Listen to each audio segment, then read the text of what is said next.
ससुराल की वो पहली सुबह आज भी याद है। कितना हड़बड़ा के उठे थे ये सोचते हुए कि देर हो गई और सब न जाने क्या सोचेंगे। एक रात ही तो नए घर में काटी और इतना बदलाव जैसे आकाश में उड़ती चिड़िया को किसी ने सोने के मोतियों का लालच देकर पिंजरे में बंद कर दिया हो। सासू माँ की आंखों में खुशी तो थी, लेकिन बस अपने बेटे के लिए ही दिखी मुझे। सोचा शायद नया नया रिश्ता है, एक दूसरे को समझने में देर लगेगी, लेकिन समय ने जल्दी ही एहसास करा दिया कि मैं यहाँ बहू हूँ, जैसे चाहूँ वैसे नहीं रह सकती हूँ। कुछ कायदा मर्यादा है जिनका पालन मुझे करना होगा। धीरे धीरे बात करना, धीरे से हंसना, सबके खाने के बाद खाना, ये सब आते जैसे अपने आप ही आ गई।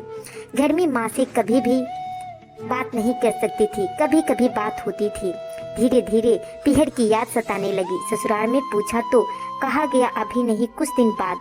जिस पति ने कुछ दिन पहले ही मेरे माता पिता से ये कहा था कि पास ही तो है, कभी भी आ जाएगी, उनके भी सुर बदलते हुए थे। अब धीरे धीरे समझ में आ रहा था कि शादी कोई खेल नहीं है, इसमें सिर्फ आपका घर ही नहीं बदलता बल्कि आपका पूरा जीवन ही बदल जाता है। आप कभी भी उठ के अपने मायके नहीं जा सकते, यहाँ तक कि कभी याद आए तो आपके पीहर वाले भी बिना पूछे नहीं आ सकते। मायके का वो अलहड़पन, वो बेबाक हंसना, वो जूठे मुंह, रसोई में कुछ भी छू लेना, अब मन चाहे तब उठना, सोना, नहाना, सब बस अब याद ही रह जाती है। अब मुझे समझ आने लगा था कि क्यों विदाई के समय सब मुझे गले लगाकर रो रहे थे। असल में मुझसे दूर होने का एहसास तो उन्हें ही हो रहा था, लेकिन एक और बात थी जो उन्हें अंदर ही अंदर परेशान कर रही थी। जिस सच ने उन्होंने मुझे इतने साल से दूर रखा, अब वो मेरे सामने आ ही जाएगा।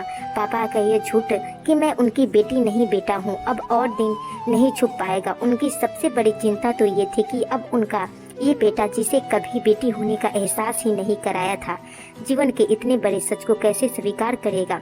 माँ को चिंता थी कि उनकी बेटी ने कभी एक गिलास पानी का नहीं उठाया तो इतने बड़े परिवार की जिम्मेदारी कैसे उठाएगी। सब इस विदाई और मेरे पराये होने का मर्म जानते थे सिवाय मेरे, इसलिए सब ऐसे रो रहे थे जैसे मैं डोली में नहीं अर्थी में जा रही हूँ। आज मुझे समझ में आया कि उनका रोना गलत नहीं था।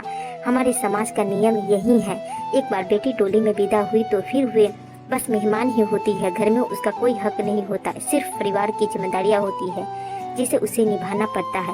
फिर कोई चाहे कितना भी क्यों ना कह ले कि ये घर आज भी उसका है, सच तो ये है कि अब वो कभी भी यूं ही अपने उस घर जिसका मायका कहते हैं नहीं आ सकती। उम्मीद करती हूँ कि आज का ये छोटी सी कहानी आपको जरूर पसंद आई हो, तो प्लीज़ वीडियो को एक लाइक, शेयर, सब्सक्राइब जरूर कीजिएगा।